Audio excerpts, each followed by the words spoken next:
Om Namo Bhagavate Vasudevaya. Om Namo Bhagavate Vasudevaya. Om Namo Bhagavate Vasudevaya. Om Namo Bhagavate Vasudevaya. Om Namo Bhagavate Vasudevaya. Om Namo Bhagavate Vasudevaya. And sing the Mangalacharan prayers all together. Om Om Ajnanatirandasya Ajnanatimirandasya Jnana Jnananjana Shalakaya Chakshurunmilitam Chakshurunmilitam Yena Yena Tasmai Tasmai Shri Shri Gurave Gurave Namaha. Namaha. Shri Shri Chaitanya Chaitanya Guru Manobhishtam Stapitam Tapitam Yena Yena Bhutale Bhutale Swayam Swayam Rupa Kadamahyam Kadamahyam Dadati Dadati Swapadantikam Swapadantikam Vandeham Vandeham Shri Shri Guru Guru Shri Yuta Shriyuta Padakamalam Padakamalam Shri Shri Gurun Gurun Vaishnavanscha Vaishnavanscha Shri Shri Rupam Rupam Sagrajatam Sagrajatam Sahagana Sahagana Raghunathanvitam Raghunathanvitam Tam Tam Sajivam Sajivam Sadvaitam Sadvaitam Savadutam Savadhutam Parijana Parijana Sahitam Sahitam Krishna Krishna Chaitanya Chaitanya Devam Devam Shri Sri Radha Radha Krishna Krishna Padan Padam Sagana Sagana Lalita Lalita Shri Sri Vishakhan Vishakhan Vitamcha Vitanscha He Krishna He Krishna Karuna Karuna Sindhu Sindho Dina Dinabandhu Bandho Jagatpate Jagatpate Gopesha Gopesha Gopika Gopikakanta Kanta Radha Radha Kanta Kanta Namostute Namostute Tapta Tapta Kanchana Kanchana Gaurangi Gaurangi Radhe Radhe Vrindavaneshwari Vrindavaneshwari Vrishabhanusute Vrishabhanusute Devi Devi Pranamami Pranamami Hari Hari Priye Priye Vancha Vacha Kalpatarubhyascha Kalpatarubhyascha Kripa Krupa Sindhubhya Sindhubhya Eva Cha Evacha Patitanam Patitanam Pavanebhyo Pavanebhyo Vaishnavebhyo Namo Vaishnavebhyo Namo Namaha Namah Nama Namo Om Vishnupadaya Vishnupadaya Krishna Krishna Prishthaya Preshtaya Bhutale Bhutale Srimate Srimate Bhakti Bhaktivedanta Vedanta Swami Swami Niti Niti Namine Namine Namaste Namaste Saraswate Saraswate Deve Deve Gauravani Gauravani Pracharine Pracharine Nirvishesha Nirvishesha Shunyavadi Shunyavadi Paschatya Paschata Deshatarine Deshatarine Jai Jai Shri Shri Krishna Krishna Chaitanya Chaitanya Prabhu Prabhu Nityananda Nityananda Shri Sri Advaita Advaita Gadadhara Gadadhara Srivasadi Srivasa Adi Gaura Gaura Bhakta Vrinda Bhaktarunda Hare Hare Krishna Krishna Hare Hare Krishna Krishna Krishna Krishna Krishna Krishna Hare Hare Hare Hare Hare Hare Rama Rama Hare Hare Rama Rama Rama Rama Rama Rama Hare Hare Hare Hare Shri Krishna Bhagavan ki Jai Srila Prabhupada ki Jai Srimad Bhagavad Gita ki Jai. So Hare Krishna, dear devotees. So let's go back to chapter 9. So we are reading, we started last month almost, right? No, yeah. We started last month reading ninth chapter. Rajavidya Rajguhya Yoga, the most confidential knowledge. And last 3 weeks we read Bhagavad Gita, old translation. But before that we completed the first two shlokas or first two verses, where Lord Krishna says, Idam tu te guhyatamam pravakshamyana suyave jnanam vijnana sahitam yajñatva mokshase shubhat. That this, because you are not envious of me, anasuyave, not envious, that's for, therefore, I shall impart you this most confidential knowledge and realization. This guhyatamam knowledge. Idam tu te guhyatamam. Knowing which jnanam vijnana sahitam, and with complete realization, jnana as well as vijnana, practical knowledge and theoretical knowledge, everything.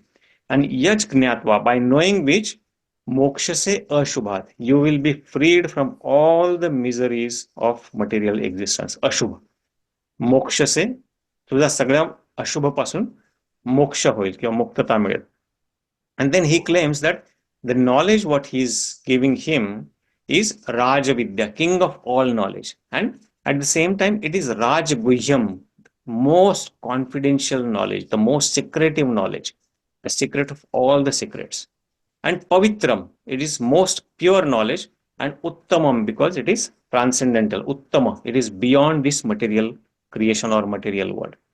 And pratyaksha avagamam dharmyam. This can be realized by self. This can be experienced by self. Pratyaksha. This knowledge, what he is giving, it can be experienced by anyone himself. They can himself, and this is also sukham kartum abhyam. This can be joyfully performed. There are no miseries in this knowledge because it gives the happiness to the self. That means the soul.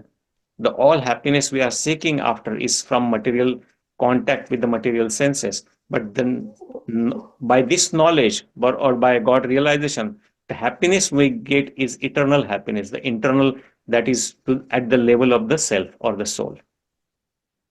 So further we are going to read today this verse, third verse, that who can get this knowledge or who this is available to. So the most important factor in any spiritual understanding or spiritual knowledge, or not for spiritual knowledge necessary, for everything where we get knowledge, Shraddha is the very first criteria, or faith.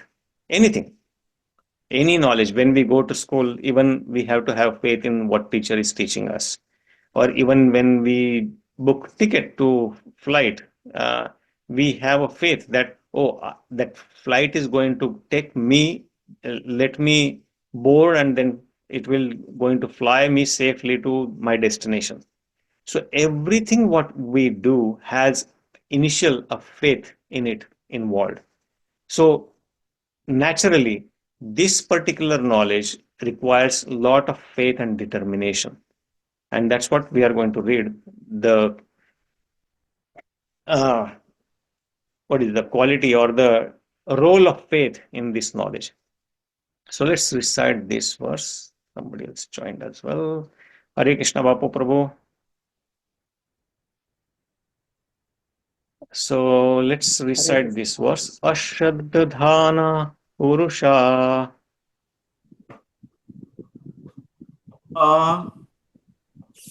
Dharmasyasya Parantapa धर्मस्यास्य परन्तप Aprapya Mam Nivartante अप्राप्यमानिवर्तन्ते निवर्तन्ते मृत्यु संसार वर्त्मनि मृत्युसंसारवर्त्मनि मृत्युसंसारवर्त्मनि अश्रद्धधानः पुरुषा अश्रद्धधानः श्रद्धाना पुरुषः पुरुषः धर्मस्यास्य परन्तप धर्मस्यास्य परन्तप धर्मस्य परन्तप अप्राप्य मां निवर्तन्ते अप्राप्य मां अप्राप्य मां निवर्तन्ते निवर्तन्ते मृत्यु संसार वर्त्मनि.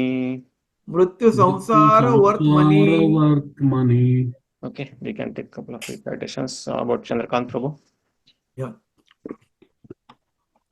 अश्रद्धधानः पुरुषः अश्रद्धदाना पुरुषः धर्मस्यास्य परन्तप धर्मस्यास्य परन्तप अप्राप्य मां निवर्तन्ते अप्राप्य मां निवर्तन्ते मृत्युसंसारवर्त्मनि. मृत्युसंसारवर्त्मनि. Rajesh Prabhu. अश्रद्धदानः पुरुषः अश्रद्धधानः पुरुषः धर्मस्यास्य परन्तप धर्मस्यास्य परन्तप अप्राप्य मां निवर्तन्ते अप्राप्य मां निवर्तन्ते मृत्युसंसारवर्त्मनि. मृत्युसंसारवर्त्मनि. Thank you, Rajesh Prabhu. So the word for word meaning is ashraddhanaha, means those who are faithless. Ashraddha means those who do not have faith or shraddha. Purusha, such persons. Dharmasya means the process of religion, what Lord Krishna is describing in this Bhagavad Gita. Dharmasya. Asya means this. Paramtapa means, O killer of enemies. This is he is addressing to Arjuna as Paramtapa. Aprapya, they do not obtain, without obtaining. Mam means me. Nivartante means they come back. Mrityu means of death. Samsara means in material existence. Vartmani means on the path. Translation: those who are not faithful in this devotional service cannot attain me, O conqueror of enemies. Therefore, they return to the path of birth and death in this material world. So, those who are not faithful means Ashraddhana Purusha. On what? The devotional service, they cannot attain me. Aprapyama. Ashraddhana Purusha. Dharmasya asya parantapo.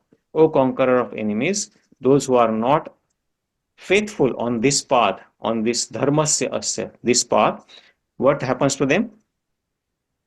Aprapyamam, they do not obtain me, or they cannot attain me, or they cannot attain liberation from this material existence. And what happens to them then? Nivartante mrityu samsara vartmani, that they come back, nivartante, where mrityu samsara vartmani, this ocean of or cycle of birth and death. They return to the path of birth and death in this material world. So let's read this purport and then we can. Bapu Prabhu, will you be able to read? Hare Krishna. Hare The Krishna. faithless cannot accomplish this process of devotional service. That is the purport of this verse. Faith is created by association with devotees. Unfortunate people, even after hearing all the evidence of Vedic literature from great personalities, still have no faith in God. They are hesitant and cannot stay fixed in the devotional service of the Lord. Thus, faith is most important factor for progress in Krishna consciousness. In the Chaitanya Charitra, it is said that faith is the complete conviction that simply by serving the Supreme Lord, Sri Krishna, one can achieve all perfection. That is called real faith, as stated in the Srimad Bhagavatam.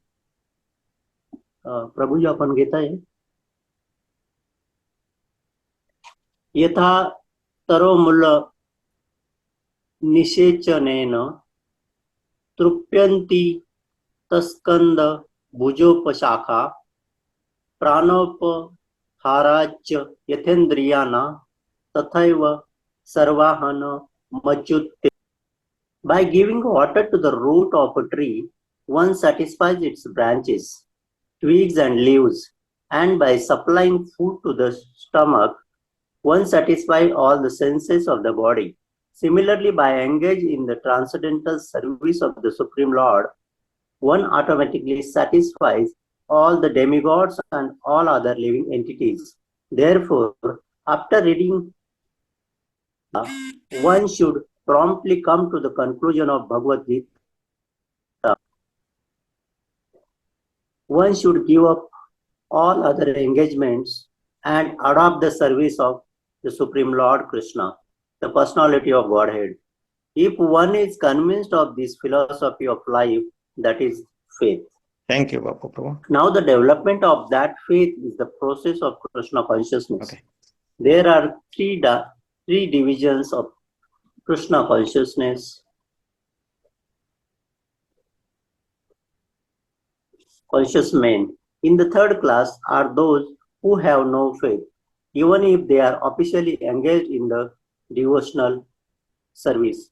They cannot achieve the highest perfectional stage. Most probably they will sleep after some time. They may become engaged, but because they haven't complete conviction and faith, it is very difficult for them to continue in Krishna consciousness. We have practical experience in discharging our missionary activity that some people come and apply themselves to Krishna consciousness with some hidden motive. And as soon as they are economically a little well situated, they give up this process and take to their old ways again.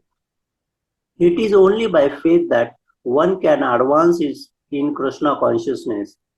As far as the development of faith is concerned, one who is well versed in the literature of devotional service and has attained the stage of firm faith is called first class person in Krishna consciousness. And in the second class are those who are not very advanced in understanding the devotional scriptures, but who automatically have firm faith that Krishna Bhakti or service to Krishna is the best course, and so in good faith have taken it up. Thus they are superior to the third class, who have neither perfect knowledge of the scriptures nor good faith, but by association and simplicity are trying to follow. The third class person in Krishna consciousness may fall down, but when one is in the second class, he does not fall down. And for the first class person in Krishna consciousness, there is no chance of falling down. One in the first class will surely make progress and achieve the result at the end. As far as the third class person in Krishna consciousness is concerned, although he has faith in the conviction that devotional service to Krishna is very good, he has not yet gained adequate knowledge of Krishna through the scriptures like Srimad Bhagavatam and BhagavadGita. Sometimes these third class person in Krishna consciousness have some tendency towards karma yoga and jnana yoga, and sometimes they are disturbed. But as soon as the infection of karma yoga or jnana yoga is vanquished, they become second class or first class person in Krishna consciousness. Faith in Krishna is also divided into 3 stages and described in Srimad Bhagavatam. First class attachment, second class attachment, and third class attachment are also explained in Srimad Bhagavatam in 11th canto. Those who have no faith even after hearing about Krishna and the excellence of devotional service, who think that it is simply eulogy, find the path very difficult, even if they are supposedly engaged in devotional service. For them, there is very little hope of gaining perfection. Thus, faith is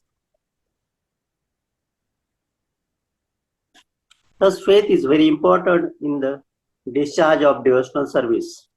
Thank you very much, Papa Prabhu. So the description here is more on faith and how there are description or divisions of bhaktas or devotees in the third class, first class, and second class devotees, or they are technically called in the scripture as Uttama Adhikari, means the first class devotee, Madhyama Adhikari. Bhaktivedanta Vedabes.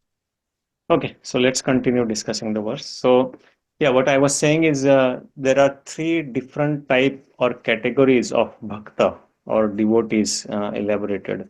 First class devotee, second class devotee, and third class, or technically they are called Uttama Adhikari, Madhyama Adhikari, and Kanishtha Adhikari or Prakruta Bhakta. So let's start with Shraddha first. So faithless cannot accomplish this process of devotional service. A person who does not have faith either in the scriptures or in God, he cannot, for him to attain this or start this process or attain devotional service, bhakti, is very difficult. And Shraddha is the very first step towards bhakti. And the goal of human form of life is actually said to be attaining love of God, because that is only possible in the human form of life. In all other form of lives, it is not possible. And actually, Srila Rupa Goswami explains this. There are 9 steps that person have to go through to attain love of God. When we say love of God, we just kind of don't get the intensity or the real gist of what love of God means, the prema stage, what one can have for God or Krishna is obtained after several steps and several processes and with determination and dedication. And that's where Srila Rupa Goswami in his Bhakti Rasamrita Sindhu, he explains this, that the process of how one can obtain love of God. So he says, I think this is also quoted in Bhagavad Gita in some purport, but it says that Adau Shraddha Tata Sadhu Sangotha Bhajana Kriya Tato Anartha Nivrutti Syat Tato Nishtha Ruchistatha अथा सक्तिस ततो भावस ततः प्रेमाभ्युदंचति साधकानाम अयम प्रेमना प्रादुर्भावे भवेत क्रमः. So adav, in the beginning, one has to have shraddha. Adav shraddha. In the beginning, one has to have this shraddha in this process, as well as in the scriptures and as well as in the sadhus and God or Krishna. Then after once one has faith, little bit faith, then what does he do? Sadhu Sangha. So then he starts associating with the devotees who are following that path, and he may accept a spiritual master or guru as a and start learning from him. And then after that, when he starts associating with sadhus and take instruction or initiation diksha from guru, then he will engage in the bhajana kriya. So the process of getting up early in the morning, doing archana of Krishna, and following the different processes of bhakti, so he will engage in bhajana kriya. So that's the third stage. Tato anartha nivrutti. Then we are in this material world for we don't know how long, for time immemorial, just changing bodies. So we have accumulated many anarthas or unwanted habits which are detrimental for our progress in the spiritual path.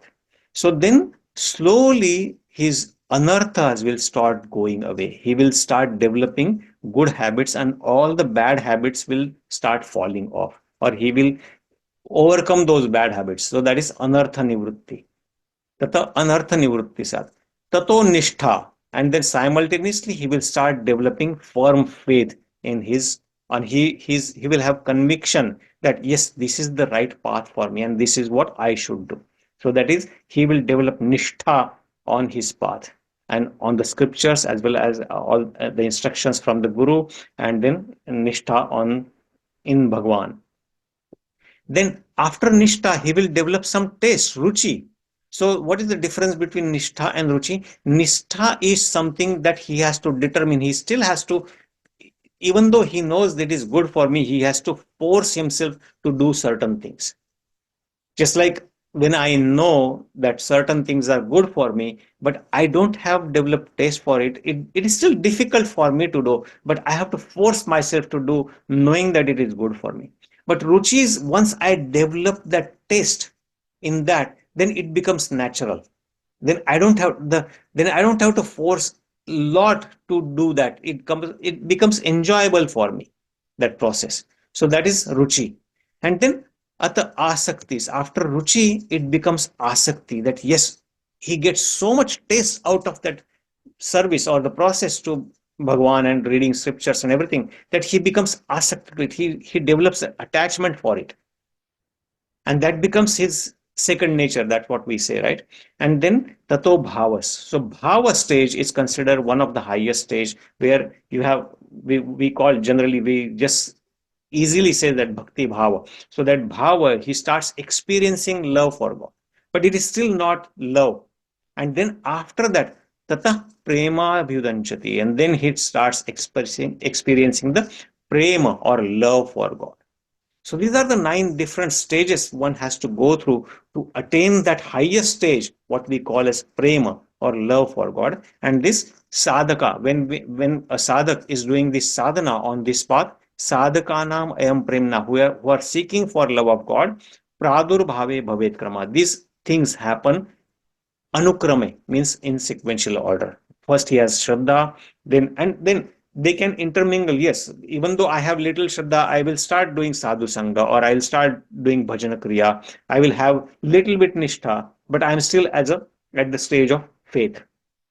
So faith is the starting point of anything what we do, and particularly in the path of bhakti, faith is very, very important. And that's what Krishna is saying here, that ashraddhana purusha dharmasyasya parantapa. But that without faith, one who has no faith, ashraddha, for that, and in what faith? dharmasya asya.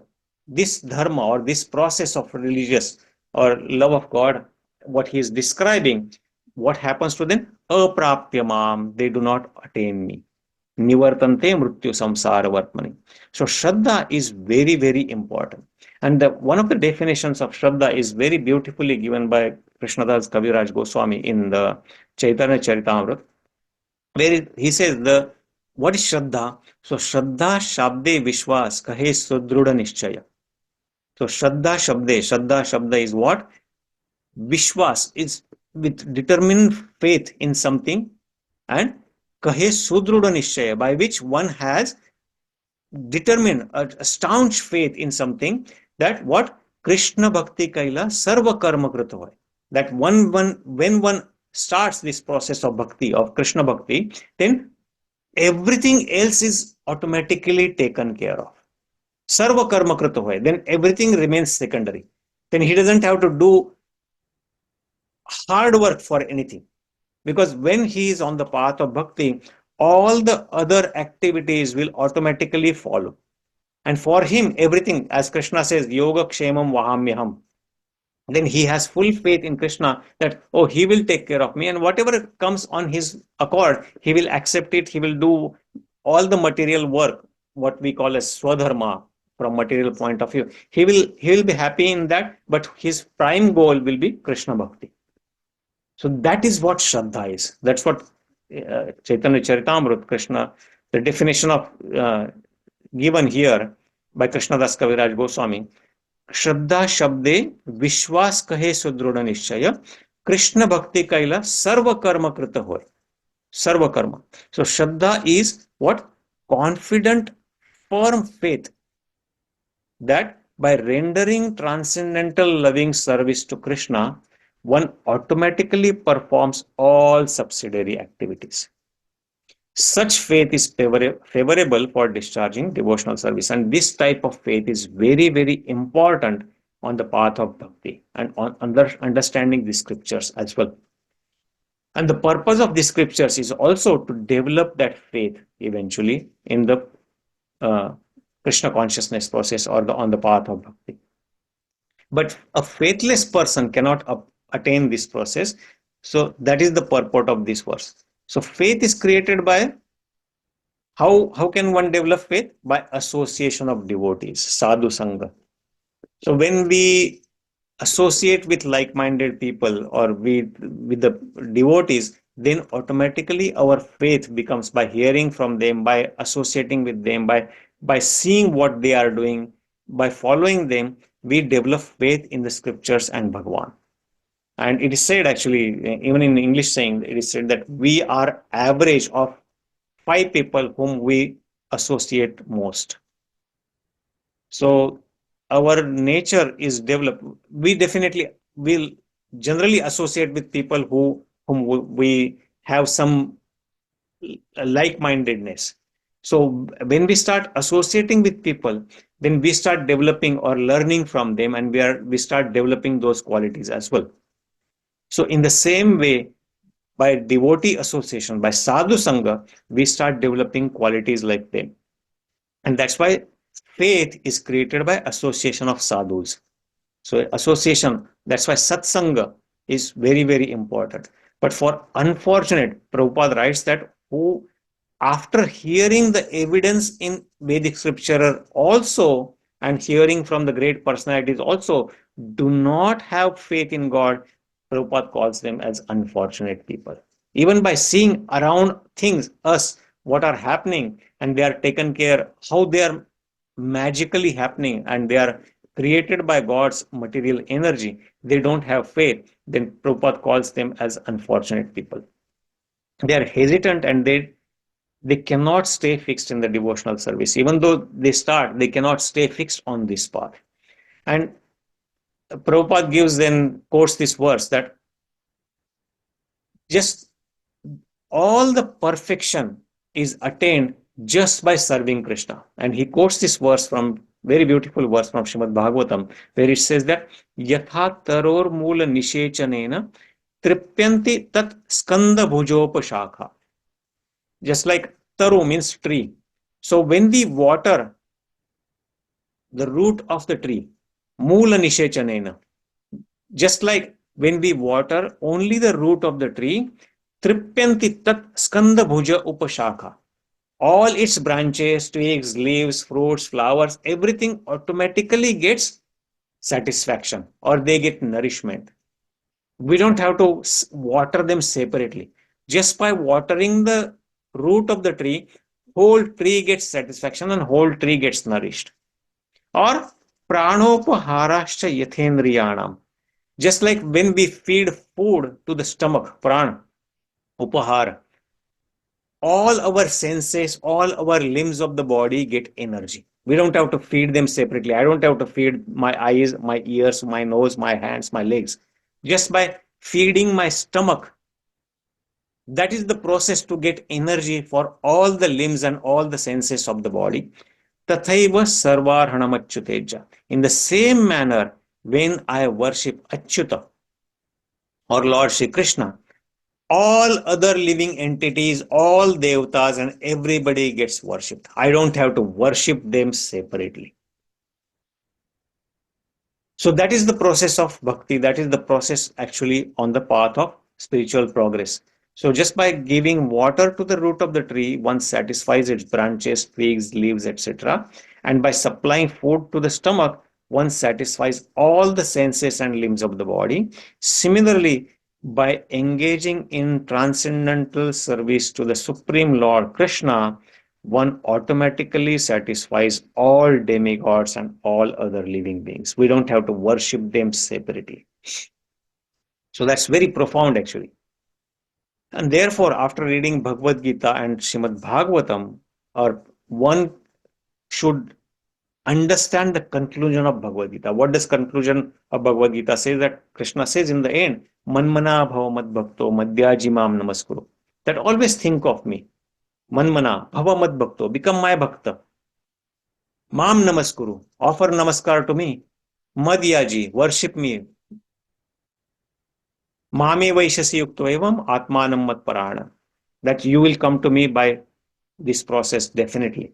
Or sarva dharman parityajya mam ekam sharanam varja. All the dharmas, all the processes of religiosity, all the different duties what you have concocted, sarva dharman parityajya. You can abandon everything.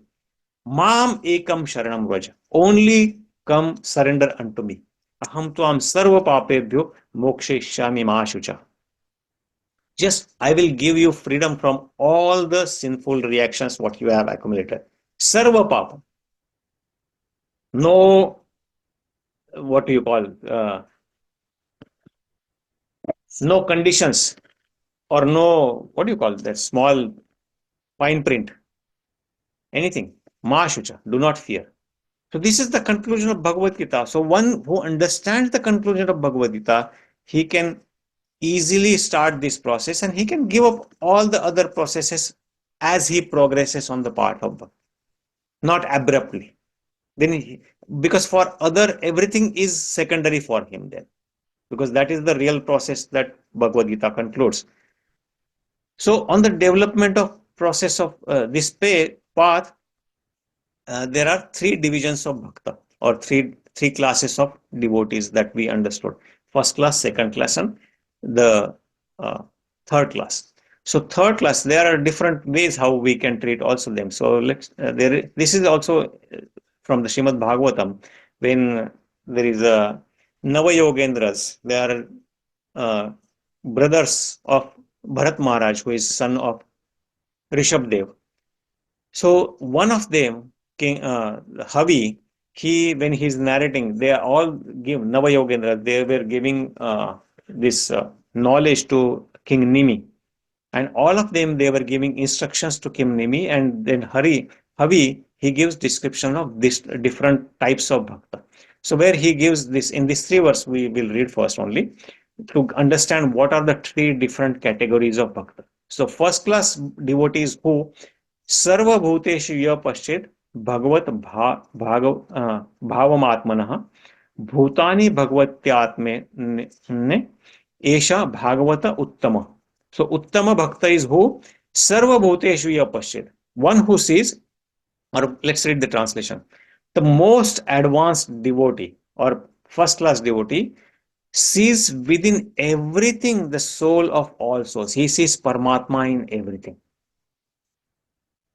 Everything, be it material or spiritual, just like, because Krishna says that he is entered as Paramatma in every atom and every living entity. So he sees everything, the soul of souls, that is the Paramatma, the Supreme Personality of Godhead, Sri Krishna. Consequently, he sees everything in relation to the Supreme Lord and understands that everything that exists is eternally situated within the Lord. So what everything what he sees around, he sees in connection to Krishna, and everything is in Krishna. So that is the highest level of devotee. He doesn't differentiate anything. Just like we read in the Bhagavad Gita, fifth chapter, where Krishna says that who is Pandita, that one who sees a Vidwan Brahman, a cow, dog, dog eater, and elephant all at equal level. He sees that they are actually spiritual entities, but only because of karma they have obtained different bodies, but they are all spiritual, and he sees Paramatma in them. That person is called Pandita, or really learned person. So that's the level of the first class devotee. Then who is the second class devotee? Madhyama Ishware tadadineshu balisheshu dvishashu Prem, Maitri, Krupapeksha, Ya Karoti, Samadhyama. So it treats different categories in different ways. And how does it read? So okay, let's read the translation. An intermediate or second class devotee is one who, called Madhyama Adhikari, offers his love to Supreme Personality of Godhead. Ishware, he does Prema. Is a sincere friend to the devotees of the Lord. And Tad Adhineshu means one who is Adhin to Ishvara or Krishna, that means his devotee, he develops Maitri or friendship and shows mercy to the ignorant or Balisheshu. Balisha means one who is ignorant, who is simple but who doesn't have enough understanding or knowledge, and who is ignorant of all this spiritual knowledge or scriptural understanding, but they are very sincere and simple people. For them, he is Kripa. So he shows mercy. He tries to give them understanding of these scriptures and give them some whatever he has. And Dvishasu, Dvisha means envious, one who has envy for Krishna and his devotees. Dvesh kardate. What? Upeksha. So, and disregards to the envious of the Supreme Personality of Godhead. So persons who are envious to the supreme personality of Godhead, ते भगवंताचा द्वेष करतात किंवा भगवंतांच्या भक्तांचा द्वेष करतात किंवा त्यांच्याशी त्यांच्या स्क्रिप्चरचा द्वेष करतात. So he is ignorant of them. He just ignores them, disregards them. He doesn't deal with them much. So that is Madhyama. And who is Prakrita or Tanishta? Acharyamev haraye pujayam shraddhaye hate na tad bhakteshu chanyeshu sabhakta prakrita smrta.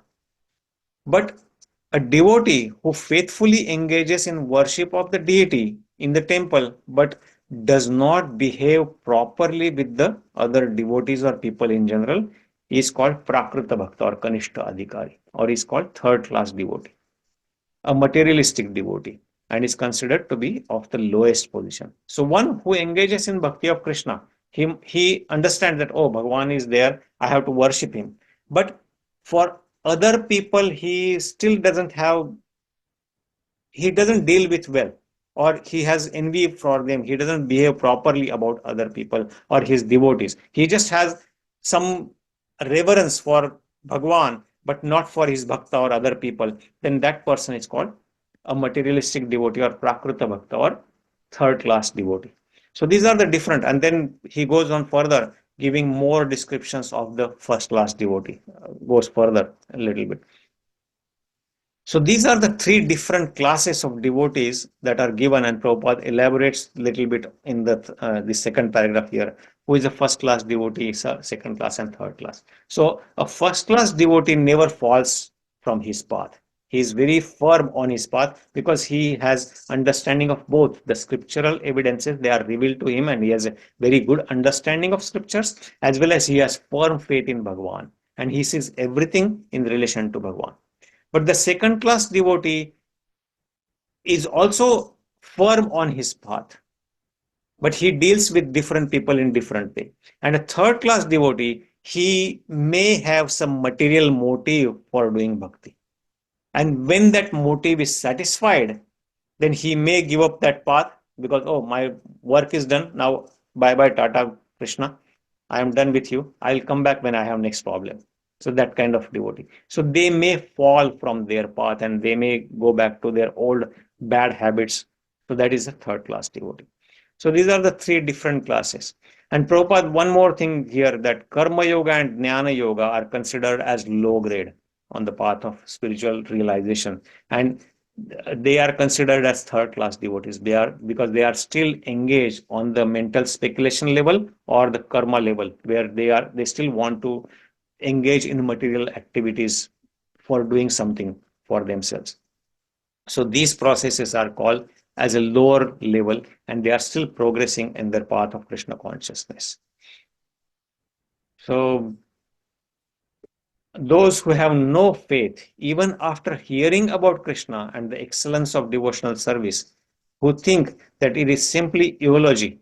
Eulogy is something, we always talk something good about something, because we are not allowed to talk. Just like eulogy is offered generally for people who pass away.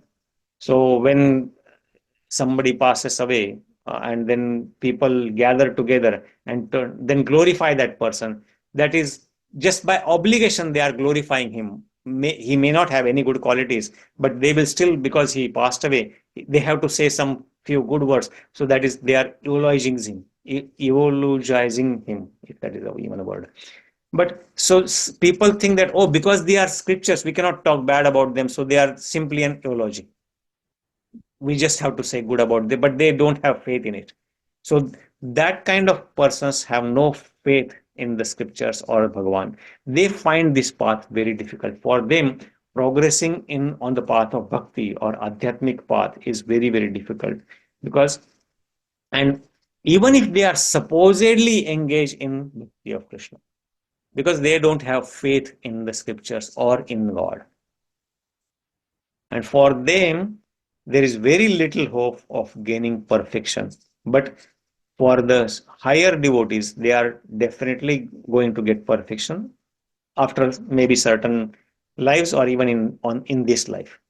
And this is, thus faith or Shraddha is very, very important in the discharge of devotional service. So Bhakti Marga or Shraddha is very, very important factor. So let's get some reflections and then we can stop today. So Prabhuji's, any thoughts or reflections or any questions? Question, no question. But the way it is said that whatever you are doing or you want to do, Shraddha is very, very important, right? And that's what the way means. I always look at it as the Shraddha, in other words, is the trust, basically, right? When there's like a child-parent relationship, when the parent just asks the child to jump from a height, child without thinking jumps, knowing that the parent is there to catch him. Correct. Without any second thought. Similar way, one should have the faith in this situation that, okay, this is the only way or only path which will take me to the right, right destination or whatever I want or wherever I want to be.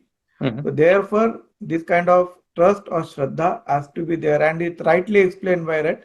If you have Shraddha at at one place, or that supreme personality, right? We say that I have Shraddha at him, and automatically it will taken care of the other things like demigods, other demigods, and that, like you are watering the roots and which is taking care of all the limbs and all. Similarly, you have to have that Shraddha there. So it's very well explained here, the importance of Shraddha. I would say. Yes. Thank you so much, Chandrakant Prabhu. Yeah.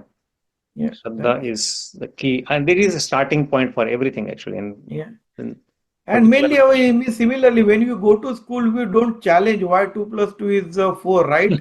Because we trust the teacher and we accept that fact. 2 plus 2 has to be 4, not 5 or not 3, kind of. Similarly, here, when our scriptures are telling us that, okay, this is what it is, you have to have trust in them and follow it. Yeah. Very properly, I mean, well said by both of you actually. Shraddha, and I see these three categories clearly. There are people like this actually. There are continuously a first class devotee, second class or third class devotee. I feel where I am actually, in what category I just come. May not be the scriptures in details, I don't know. So I'm not a first class devotee. It will take quite a long time. But whether I am even second class also, I'm doubting myself actually. It may be a third class devotee or just a beginner devotee. And as I said, it is more they believe on Karma Yoga and Jnana Yoga. Yes, we believe mainly on that, and to means a general devotee or a devotion without knowledge or something. It comes in the third part, third class devotee looks to be. So belief, Shraddha is very important. That is, one has to believe, and then his journeys will start from that point actually. But the question comes actually, why somebody will believe actually, just like that. How can somebody will believe something is said and something, as Chandran Prabhu said, when you go to the school, you believe, you have to believe this is true, and then simply go ahead, no questions on that. All your next education depends on what is, you have to just receive and go ahead. And just think on this, don't go in a like that, it happens. Okay. Here actually, for a person to believe God, because I see for the person mainly, the people are in the third class devotee class. Actually speaking, people go to God for some materialistic benefit or something they want, so people are there. Okay, once this is received, their shraddha, their belief remains. I mean, they believe more on that. Yes, the God is there. But it is again like that. People want to have some chamatkar, and then this belief start actually. So Nirvyajya bhakti or bhakti without asking something is very rare, and it will be there until person understands the thing actually. This is what I feel so. So very rightly it is pointed out actually here how it is. no, what you say has a very valid point, that why should one believe this? So why that answer comes from education. Why do we know that 2 plus 2 is equal to 4? Because I went to school, I got training, I learned it, I trusted the system, and then now I have firm faith that 2 plus 2 is equal to 4. Right? In the same manner, we had Vedic schools, we have learned this in the school, and we were trained properly accordingly in Gurukul, and then that's how, with all practical examples. So even in learning school, we get some practical examples and get understanding before we believe something.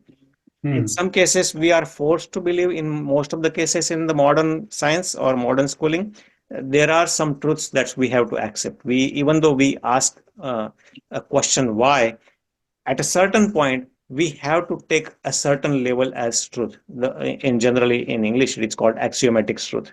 That when we ask question, why is this like this? Then that reason, what we get is, we can question that also why. But at a certain point, after certain some whys, we stopped and accept certain things as axiomatic truth, that that cannot be challenged, and that has to come from training or experience and understanding. So when we start understanding this, and Krishna he's given all the practical examples here. We are learning, right? He doesn't say that even after giving this whole Bhagavad Gita, in the end he tells Arjuna that I have given you this all knowledge. That's the beauty of Krishna. That's the beauty of God. He gives us, he doesn't interfere in our free will, the limited free will or the independence, limited independence, what he has given to us. He doesn't interfere in that. And that's the choice we have to make. So he says that whatever knowledge I have given to you, have you heard this carefully? Now deliberate on this and do whatever you think is good for you.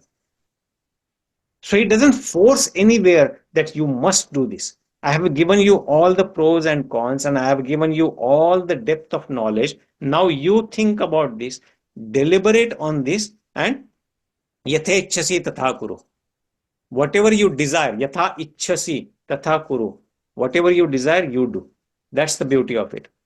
But in modern technical science, we are many times forced. If you don't do this, you will not get a good college. You will not get an admission in this. You will be forced to do this and this. There are so many conditions. No, it is like this. You have to accept first and word. Yeah. You will realize this truth on the path, on that journey. So when you are on this path, when you start, and he is giving all the sides of this, he is explaining everything. And after that, if you don't have Shraddha, then what can he do? Correct. That is true. That is true. Nowhere it is said that you are forced to do something, or he said, oh, this is what is happening. You can try this, you can test this, and after all, it is choice. But when you make choice, you are also responsible for the result you get. So that's it. But yeah, that's very true. So, but the problem is, unfortunately, this is not taught in childhood. And that's why the misconceptions what we develop as we are learning, getting modern education, develop hearing other people and other thing, we develop certain type of consciousness, we develop certain type of understanding. And then when we start hearing these things from Bhagavad Gita, we think that, oh, these are ancient, these are primitive, why do we need this? And then we start questioning this, because we never heard this, we don't see the value of this, because we don't know the real value of human form of life. That is the major problem what we have. What we talk, and recently the Sam Altman, ChatGPT 4, that guy also said ki beyond this is what, beyond this is, or somewhere he has said ki yes, you are not read Bhagavad Gita, or you don't know the Paramatma, like that. Such kind of words are there. I'm not getting the exact sentence. So they also realize this, yes, this whatever is there, who is doing this, and beyond this is who is the person, means who is doing this all. It is his statement actually recently, and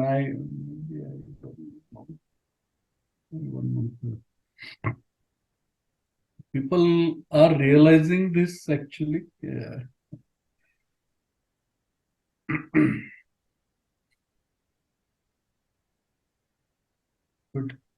Good. Thank you, Rajesh. Oh, that is good. Bapu Prabhu, you want to add anything before we close today? No, Prabhuji, you people have discussed, and it is nicely explained what is, clearly defined what is third class, what is second class, and first class duties. And about Shraddha also. So without Shraddha, nothing is possible. Yeah, that's it. Okay. Thank you very much, Prabhuji. I guess Madhu Prabhu is in something, so we can stop here today. Okay. Yeah. Hare Krishna. Naveen Varsh's Shubhechha.